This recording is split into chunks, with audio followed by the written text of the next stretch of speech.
In our last session, we were looking at, again, the story of Joseph, and Joseph had a reunion finally with his brothers. He finally reveals himself to his brothers, and this reunion had a huge effect on everybody around him. He had caused everyone to go out of the room, all the people that worked for him in government. And it was only his brothers there, and he had this tearful reunion with them, and they were just frightened to death. I mean, they looked at this guy and said, wait a minute. It has been 22 years, This is Joseph? And they must have realized it because remember all the things that he had done to give them the indications. He was giving Benjamin more than he gave everybody else to test them, to see whether they were still going to be envious. He seated them at dinner in the order of their birth, and we noticed that there was a 40 million chance to 1 that could happen by chance. They knew something was up. They just didn't quite understand it. And so here's now Joseph having this reunion with them. Pharaoh hears it. Even Pharaoh, wherever the Pharaoh's lodging was, or his throne was, it was outside of where Joseph was. So Pharaoh hears this, and Pharaoh has a real positive response to this. There's 2 big reasons. One, he liked Joseph. Joseph had the same heritage that he did. They were both Semites, meaning they came from one of Noah's sons called Shem. When Shem settled after the ark rested on Ararat, Shem came down into Mesopotamia and what would become Israel. And Ham, one of Noah's other sons, went into northern Africa and Ethiopia and Egypt and around the Sahara there.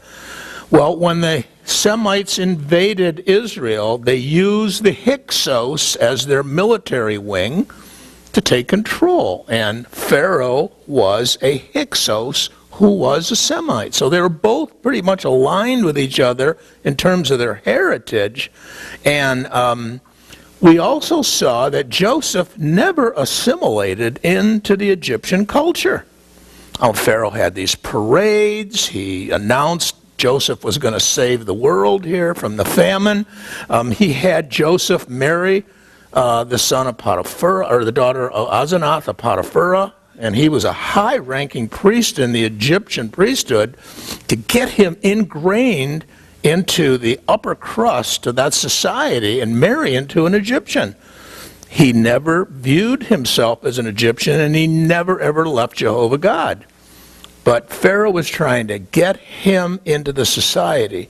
So the other reason was, he liked him, but the other reason was he needed him. He needed him. They'd gone through 7 years of plenty. They were now 2 years into the famine, and Pharaoh was realizing increasingly more that this guy knows what he's doing. This guy planned out the administration of the dispensation of this grain here, dispensing this grain during this famine. I need this guy. He says now he's got the plans put in place. He's reconnected with his family. I don't want this guy to go. So I'm going to tell him to bring his family here. And the Egyptians did not like the Semites. They were what we call xenophobic, racist, if you will. I hate to use that term because it's been bandied about in recent years so much that it doesn't mean anything anymore. So I use xenophobic. That's a new one. We'll wait and see if the politicians bring that one out. His birth family now is reconnected to him. And if I was Pharaoh, I'd be concerned too. Man, I don't want to lose this chief administrator. This guy knew what was going to happen, had the administrative skills to build these silos, to put that grain in these different spots in the cities, and now was making money selling it back. No, he said, I like this guy and I need this guy. So Pharaoh commands Joseph. Now, he doesn't just tell him, he commands him to go get his brethren. Take these wagons, take these donkeys, and you go come back with your father and his family and bring them into Egypt. And it's interesting, is this is the first mention of these carriages, and it's a two-wheeled cart that the Egyptians had, and it's mentioned several other spots in Scripture, and I put those in your notes there, that were extremely flexible. They could go over desert, they could go over rocky terrain, they could go over anything. They had to be pulled by an animal, of course, because there wasn't any mechanized vehicles back then, but they were extremely flexible. And he wants Jacob to come back and live in Egypt. And bring your goods, but don't bring them all. You don't need them all. I'm going to give you anything you need. I'm going to give you food and so on. And Pharaoh sees this family. Now, Jacob was an extremely wealthy man. He was at the upper crust of the Canaanite society. You've got to remember that Canaan, per se, was not a country. Canaan was a region that had no boundaries, basically, other than geographic boundaries, and it had a series of city-states. So an individual city would be its own country, have its own government, its own rules, and wasn't beholding or tied to any other. So the region of Canaan was where Jacob was coming from, and he was living down on the southern border in Beersheba, and that border was with the desert, called the Negev, or the Jews call it the wilderness. Now, Pharaoh sees Joseph, and he sees his family, and he goes, man, these are not slaves, you know? These are a royal group here, a wealthy group of people. And he's probably thinking back, Joseph is at least, you know, I told the cupbearer that when I was in prison. I told him, when you go see Pharaoh on his birthday, or his rebirthing day, 3 days after you get out of prison, you tell him that I'm here and I don't deserve to be here.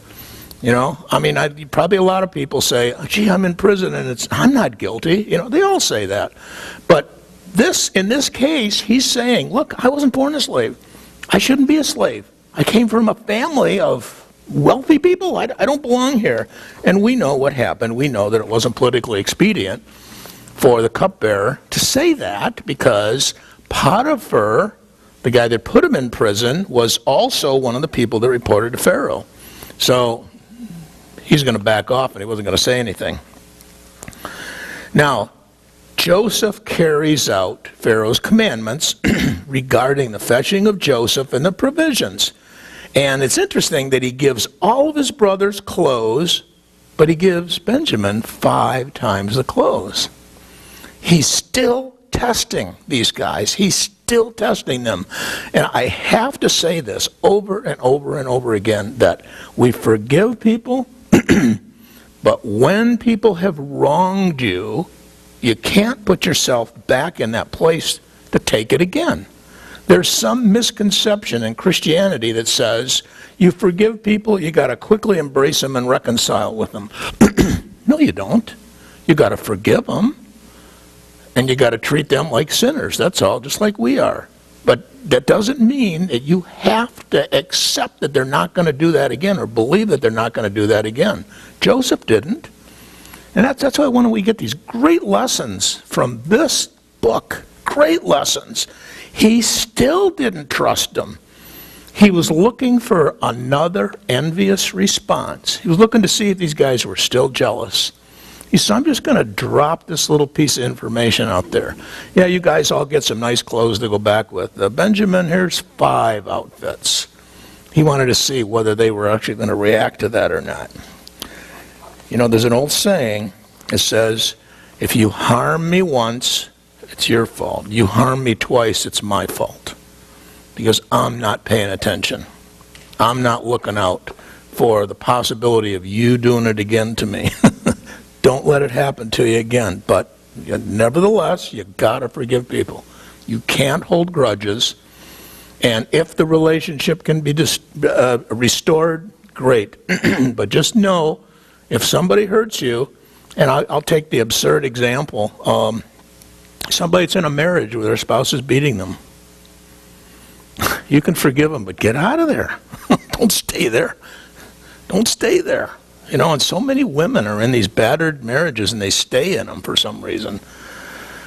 You don't have to take that. And there's lesser degrees of this too, and here's one of the examples. See, look what they did to Joseph. They tried to kill him. They ended up putting him in a cistern and sold him into slavery. He forgave him. He just didn't trust him. And I wouldn't either. I wouldn't either. So remember that. Just remember that. So Joseph packs up 10 donkeys with these fine delicacies that Pharaoh gives him to gift to Jacob, like Jacob gifted him. Jacob gifted him spices and some special fruit in a small quantity because they're in famine, you know. But Jacob was extremely wealthy, so he could afford to do this. So Pharaoh's repaying his kindness to Jacob, and then he packs up another 10 donkeys with some basic staples, so that he's got some food, the boys do, for going back to Canaan and then coming back here. And as they departed, this is just precious, Joseph admonishes his brothers not to quarrel with one another on the way back to Canaan. He knows what they're like. He knows what they're like. He still loves them. He forgives them, but he's wary. You know, when Christ sent his first group of disciples out, it wasn't the apostles as we know it. It was a group of disciples to teach. And he said, you be as wary as serpents, but as gentle as doves. And that just sums it all up. You know, we've got to love others and just don't trust them. That's all. And then there's a big difference. There's a big difference between forgiving people and trusting them. The two are mutually exclusive. So, Joseph, if he had to, could use force to correct these brothers. So he had the authority now to tell them what to do. And he was being the benevolent dictator. He wasn't being harsh with them. He wasn't being cruel with them. He was being very benevolent, but he was telling them, no, you guys got to get along with one another. You've got to get along with one another, especially towards Benjamin, because he knew that Benjamin could be the target of their wrath if they chose to lash out, because that's now the favorite son. And Jacob didn't know that Joseph was still alive. So that is now the favorite son of the favorite wife. So they take off and they go to Beersheba, which again is on the border of Canaan, which is at the Negev down in the south. They come to Jacob, and immediately they go to Jacob and they tell him that Joseph's alive. He's the viceroy of Egypt.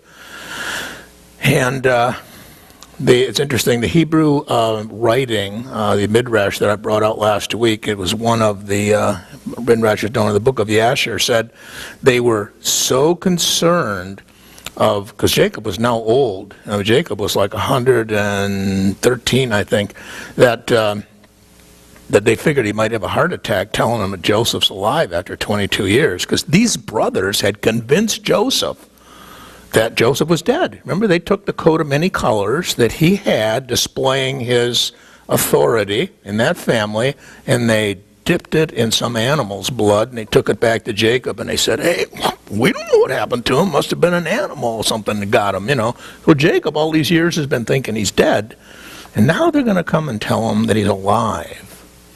And in telling him that, what this book says, the book of Yashar said that they were so worried about Jacob kicking off that they went and got one of Asher's daughters, who was a musician, and said, look, you start singing.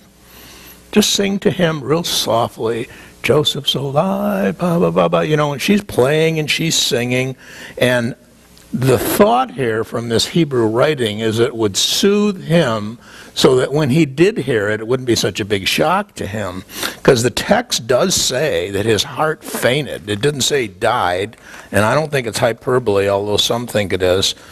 But when he finally saw the empty wagons, he saw these donkeys laden with all this food and stuff, he was just amazed, and he says, okay, it's enough. Joseph, my son, is yet alive. I will go and see him before I die. And the text uses his new name, Israel, and it starts to use Israel more frequently from here on throughout the Bible. Periodically, there'll be a discussion of Jacob talking about the land, but more often than not, it'll be the new name, Israel, because that is the nation that would come from him.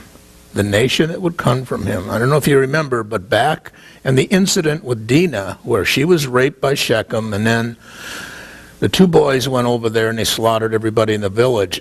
They did so under the guise of, this is something that should never happen in Israel. And that was chapter 32, but that was the first statement, or 33. That was their first statement of the nation Israel, was during that incident with Dinah, the first statement. And now they're going to become a nation. They're going to go down to Egypt.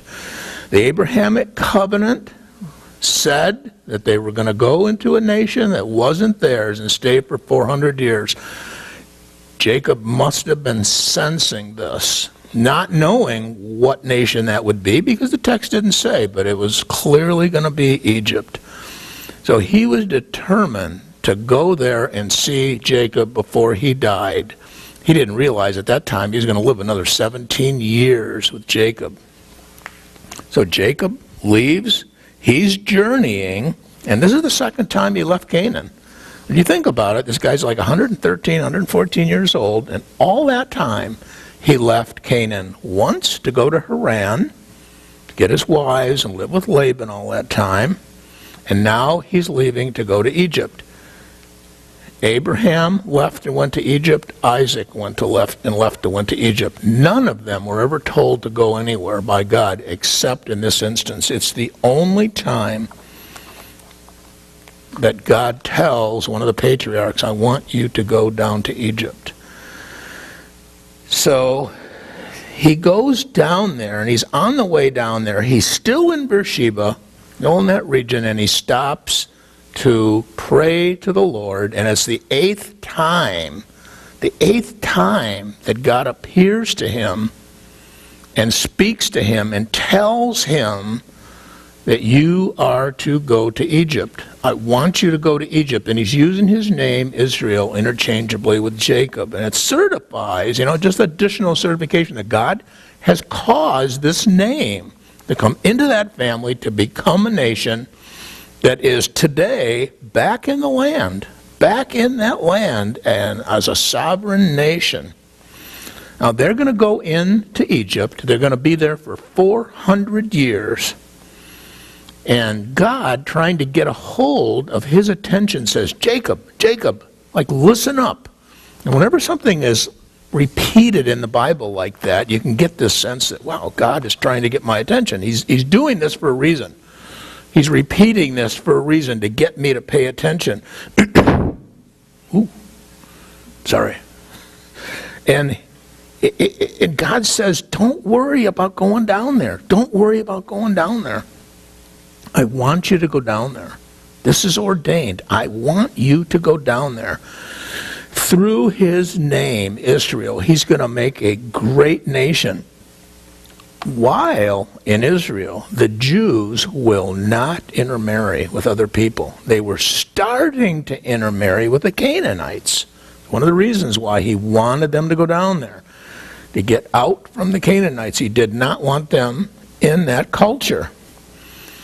And we know that because of the xenophobia of the Egyptians, they weren't going to touch the Semites. They weren't going to touch the Jews. They were going to have a real hard time intermarrying with them if they tried to, so that probably wasn't going to happen. Joseph obviously was an exception, because Joseph was given Asenath by Pharaoh. So that was a command, a royal command. That's a whole lot different than somebody trying to date another person within that other culture, because they would have pushed him away. So God promises that they're going to be a nation. They're going to be a pure Jewish nation, and that is affirmed in the first chapter of Exodus. He's promising, though. He says, I will go down with thee to Egypt, and I will also surely bring thee up again. Now, he's talking about two different senses of bringing thee up again. Jacob himself was going to come back and be buried in the land of Canaan, and two, Israel, the family, the group, would come out of Egypt and go to Israel. There were 70 people that went down there. 2.2 or 2.3 million came out. Pure Jewish nation. Pure. Whew. It's incredible what God did. He made them, and he assures him. He says, look, Joseph is going to close your eyes, meaning when you die, Joseph is going to close your eyes. It's a whole lot different than what he thought before. When he thought Joseph was dead, he thought he was going down to Sheol, the bad side of Sheol, and he'd never see Joseph again. But everything had changed. Everything has changed. So they get to Egypt, and he's got all his sons and his grandchildren and the wagons and the livestock and all the stuff that they brought with them. And they're going to be down there for 400 years. The text said that he had daughters besides Dinah, but it's the only one mentioned and by name. None of his family remained in Canaan. I know there's some people that like to speculate that there have been, but there isn't any. There's no biblical text to affirm that.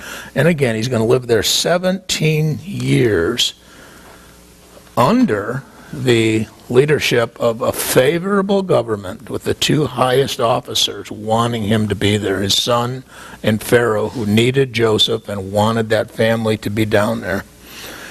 So for today's material, I want to look at the family of Israel that journeyed to Egypt and who they are and which ones came down and which ones were there. The text we will be going over today is Genesis 46, starting in verse 8 and then going to 27 for this first section. And these are the names of the children of Israel who came unto Egypt, Jacob and his sons, Reuben, Jacob's firstborn, and the sons of Reuben, Hanok and Palu and Hezron and Carmi, and the sons of Simeon, Jemuel, Jamin, Ohad, Jachin, Zohar, Shaul, the son of a Canaanitish woman, and the sons of Levi, Gershon, Kohath, and Merari, and the sons of Judah, Onan, and Shelah, and Perez, and Zerah, but and Onan died in the land of Canaan. And the sons of Perez were Hezron and Hamul, and the sons of Issachar, Tola, Puvah, and Yaob, and Shimon, and the sons of Zebulun, Sered, Elian, and Jehleel. These are the sons of Leah, whom she bare unto Jacob in Padan Aram, with his daughter Dinah. All the souls of his sons and his daughters were 33. And the sons of Gad, Xiphon, and Haggai, and Shuni, and Esbon, Eri, Arodi, and Arili. And the sons of Asher, Imnah, and Ishva, and Ishvi, and Beriah, and Sariah, their sister. And the sons of Beriah, Heber, and Mahaliel. And these are the sons of Zilpah, whom Laban gave to Leah his daughter. And these she bare unto Jacob, even 16 souls. The sons of Rachel, Jacob's wife, Joseph and Benjamin. And unto Joseph in the land of Egypt were born Manasseh and Ephraim, whom Asenath, the daughter of Potiphera, priest of On, bare unto him. And the sons of Benjamin, Bela and Becher, and Ashbeel, Gera and Naaman, Ehi, Rosh, Muppin, and Huppin, and Ard. These are the sons of Rachel, who were born to Jacob. All the sons were 14. And the sons of Dan, Hushim, and the sons of Naphtali, Jaziel, and Guni, and Jazer, and Shillim. These are the sons of Bilhah, whom Laban gave unto Rachel, his daughter, and these she bare unto Jacob. All the souls were 7. And the souls that came with Jacob unto Egypt, that came out of his loins, besides Jacob's sons' wives, all the souls were 66.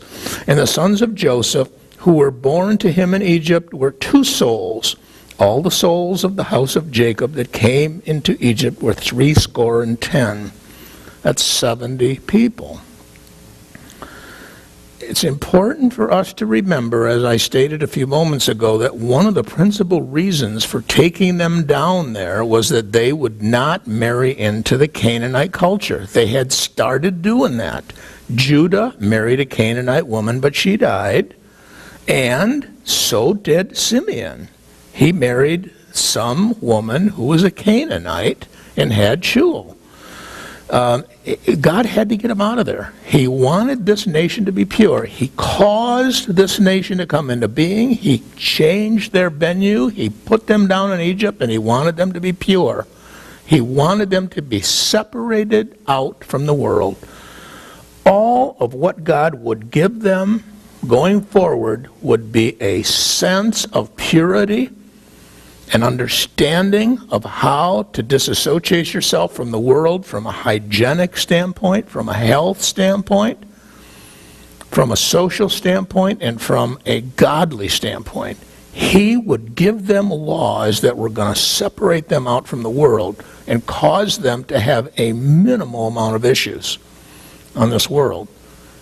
And God does that for us too. If we follow what he says, we will have the best life we can possibly have on this earth. But we're still driven by ourselves, and we have a tendency to pull away from what God wants, and then we go, oh man, why did this happen to me? Well, you're outside of God's will, you know. You can't politely say that to somebody. They won't listen to you. But you see it happening. And as we move through the scriptures, from Genesis through Exodus and Leviticus and Numbers, you see exactly what the Jews do. They are given the set of instructions to lead the cleanest, best life possible, being nearest to God, and they venture away. They venture away, and they just have so many problems, and life is chaotic. God brings judgment on them. They get close to God again, and it starts all over. It's the human condition. It's the human condition. So it's important for us to remember that God does not want us, as Christians, to marry outside of the faith. You marry somebody that is a born-again believer. Otherwise, what the text in the New Testament tells us in 2 Corinthians, you'll be unequally yoked. And that's what he was saying here. He did not want them to be tied together. I'm not talking about having relationships with other people. I'm talking about a real deep tie. Like a legal bond, a marriage, something like that, where you're tied together with unbelievers, because it'll just cause you pain. Just cause you pain. And that's what he wanted here. He wanted them to be a separate, pure race of people. Now, there's an issue that I want to discuss with you this morning related to this and what the Bible critics, and there's no shortage of Bible critics. It's unbelievable. I just wonder why they're even there. There are times, though, that I see some of the things that they bring out trying to criticize the text and then say that, of course, it's not true because look what this says. But what that causes me to do is it digs a little deeper into it to try and understand where are there inconsistencies. And the inconsistencies within the Bible are, first of all, minuscule, very, very minuscule, and two, they can be explained. We have to look at this. Genesis 46:27 says, "And the sons of Joseph who were born to him in Egypt were 2 souls, and all the souls in the house of Jacob that came unto Egypt were 70. In other words, 70. When we fast forward to the New Testament, now let's think about this. You know, this is roughly 1800, 1750 BC. And then we fast forward in time, get to around 50 or so AD. You know the story of Stephen, the gentle Christian that was caught in the trap of the Jews that were trying to persecute him for evangelizing. And so he starts this lengthy dissertation in the book of Acts about the history of the Jews. Well, during that dissertation, he makes the statement that there were 75 that came out of Canaan and went down to Egypt.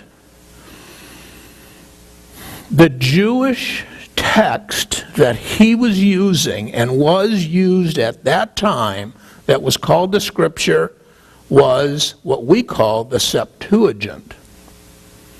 The Septuagint was a Greek translation. Oh, it still is. I mean, you can get it anywhere. I got one at home.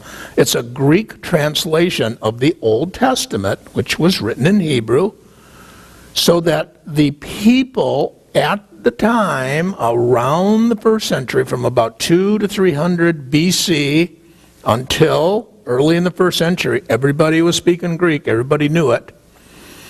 Alexander the Conqueror, the Macedonian guy, you know, Macedon is just north of Greece, so he's basically a Greek. He loved the Hellenistic culture. He was an incredible military guy.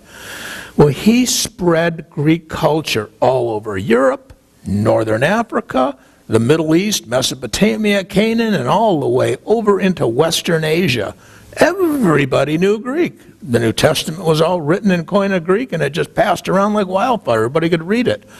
Well, the Jews knew it, knowing that Greek was real popular, they wanted to translate the Old Testament into Greek so that more people would look at the Old Testament.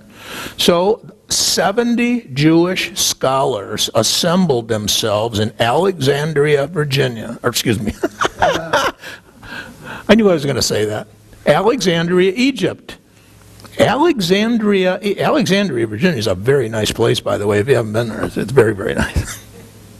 Alexandria, Egypt housed the world's biggest and most complete library at that time, because Alexander loved knowledge, so he spent zillions of dollars and had all this stuff available.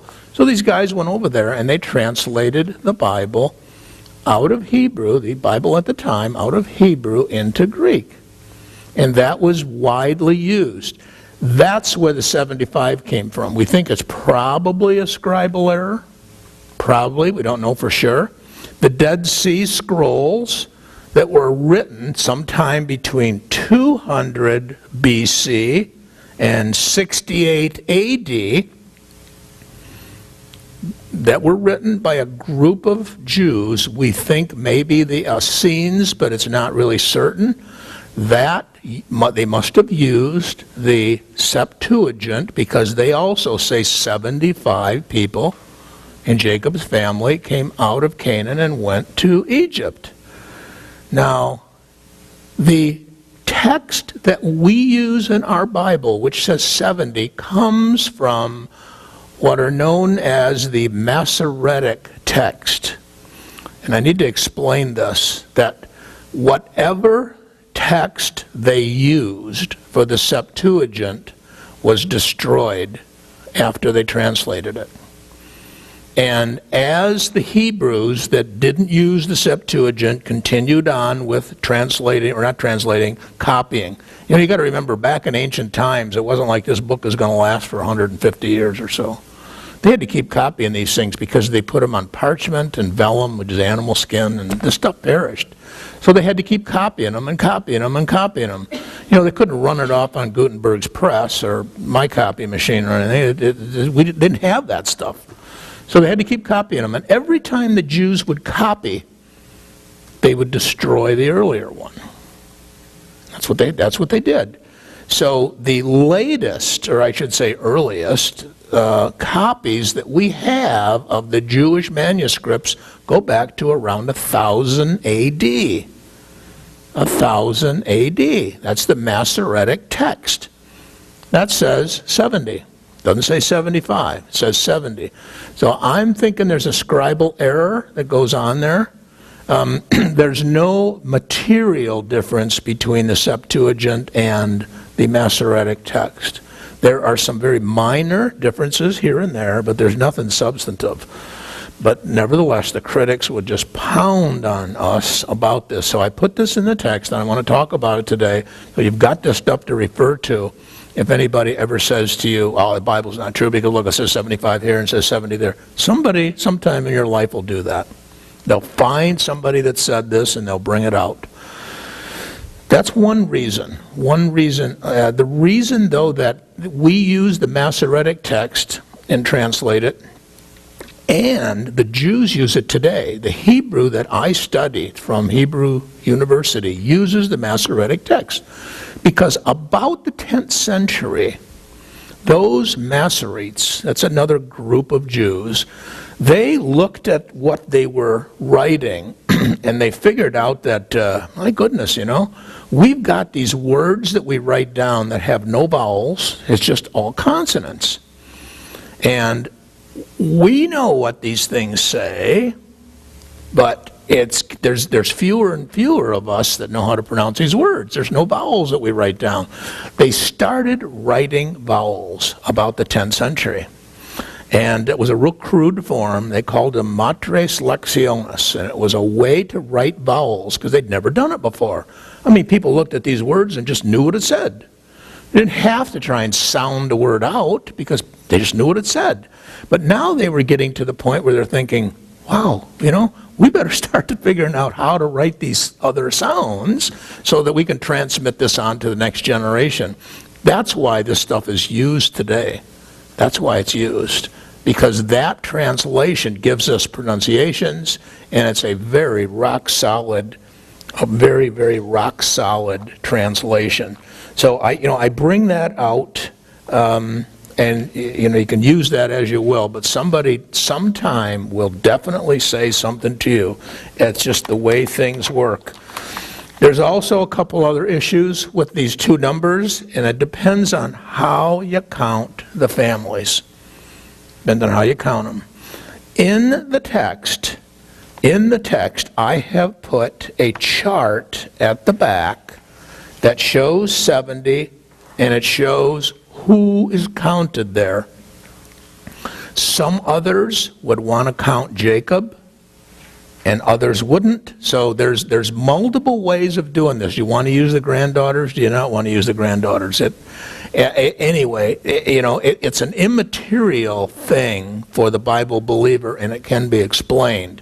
For the non-believer that's trying to attack Christianity, they'll come at it any way they can. They'll look for a wedge to try and open it up and tell us that the Bible is not true. We've got good, solid evidence to disprove that, and it's in here. Hopefully you won't have to use it, but somewhere along the line, somebody will say something to you someplace. And if you get at least somewhat familiar with this, you'll be able to counteract what they're saying. And the chart on the back shows the granddaughters, and it shows how I counted to 70 there. So be that as it may, the text moves on to show that Joseph is now meeting his father after 22 and a half years. And staying in Genesis 46, but starting in the 28th and going to the 34th verse, the text says, "And he sent Judah before him unto Joseph, to show the way before him unto Goshen. And they came into the land of Goshen, and Joseph made ready his chariot, and went up to meet Israel his father to Goshen, and he presented himself unto him, and fell on his neck, and wept on his neck a good while. And Israel said unto Joseph, Now let me die, since I have seen thy face, that thou art yet alive. And Joseph said unto his brethren and unto his father's house, I will go up and tell Pharaoh, and will say unto him, My brethren and my father's house, who were in the land of Canaan, are come unto me. And the men are shepherds, for they have been keepers of cattle, and they have brought their flocks and their herds, and all that they have. And it shall come to pass, when Pharaoh shall call you, and shall say, What is your occupation? That ye shall say, Thy servants have been keepers of cattle from our youth, even until now, both we and our fathers, that we may dwell in the land of Goshen. For every shepherd is an abomination unto the Egyptians. Now, Joseph is preparing them for entering this country, this xenophobic country that doesn't want these guys there.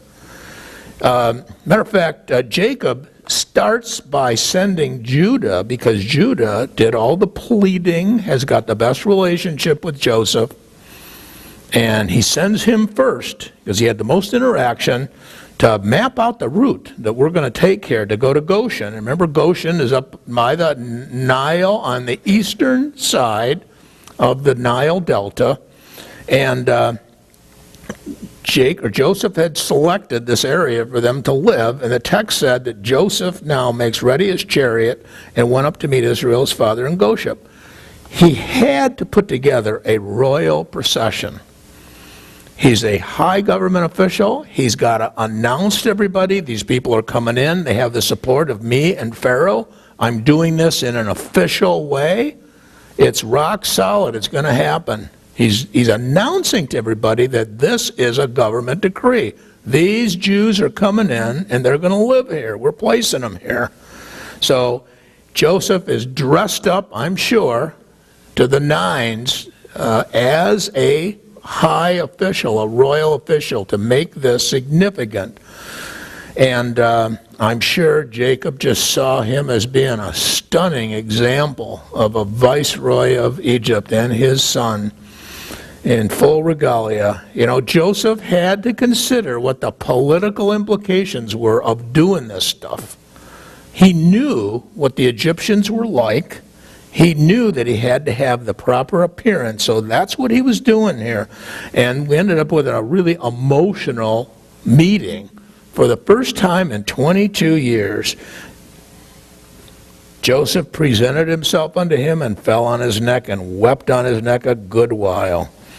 And Jacob, being entirely satisfied with this, says, man, I can die now. You know, I've seen it. I can die now. But it's actually going to be 17 more years that he's going to get with Joseph. He was reassuring himself that he can go to his eternal rest now, knowing that he's comforted, but he didn't realize he was going to stay there another 17 years. We have that understanding because we can look back at the story and see exactly what happened. He didn't know that at the time. You know, he's just saying, man, oh man, it's fine for me to die now, you know. I've seen it all.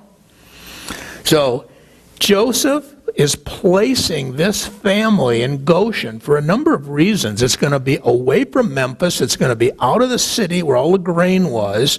Now, this is still a fertile region, so they did have something growing there. And you got to consider they're bringing their sheep in and they're bringing their flocks in. And the Egyptians don't like the Semites. They don't like the Jews. They don't like anybody but themselves. And the Egyptians are going to be angry about this. Hey, we're in a famine, and you're bringing more people over here and giving them some land up there. You know, their sheep are going to be grazing with what little we have left, and you mean to tell me you're going to give them our food? Wait a minute, you know.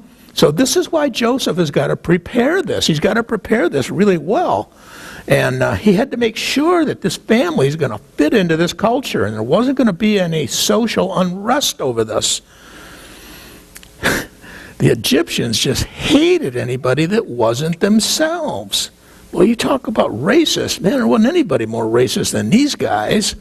And it wasn't a false racism like we hear in the political sphere today. This was real. And what Joseph is saying there's two elements here of assimilation. One, this country is governed by Semites, and the Egyptians don't like it. They just don't like it. And two, they're in the early stages of this famine. So there's two reasons for the population to rise up against this if they would. You know, it's important for a government official to try, if they're doing what they ought to be doing, to try and keep the peace. You know, when the Romans took over other countries, they implemented what they called the Pax Romana. They didn't want to keep fighting everybody. They wanted to conquer a region, set up that region under its own government by its own people, and have them pay taxes to them, but then run themselves. The peace of Rome, the Pax Romana. Well, that's what the Hyksos did. They came in, they took over, and they wanted to keep the peace. So here's Joseph, a non-Egyptian, ruling with Pharaoh, and they're trying to figure out how are they going to bring all these people in and do this so that we don't have any political and social unrest. So the first thing that he says is, look, when you talk to Pharaoh, you got to tell him that you're shepherds, but you've been that way since ever. You don't know anything else. You don't have any of the skills that we can transfer over here. You have to be a shepherd because nobody wants you eating this grain, what little is left, and nobody wants you taking grain from the reserves. He said, even though Pharaoh wants it and I want it, but we have to make this so that the population is going to accept it. And he says, you say, thy servants have been keepers of cattle from our youth, even until now, both we and our fathers. And he figured by doing this, he was going to let Pharaoh know that this is what they have to do. They don't have any choice. They can't become millers and they can't become anything else. I mean, this is what they do. And one of the reasons for locating them up there was away from the population center, so there would be less unrest, if you will, because of the immigration that this would cause. Amen? Let's pray.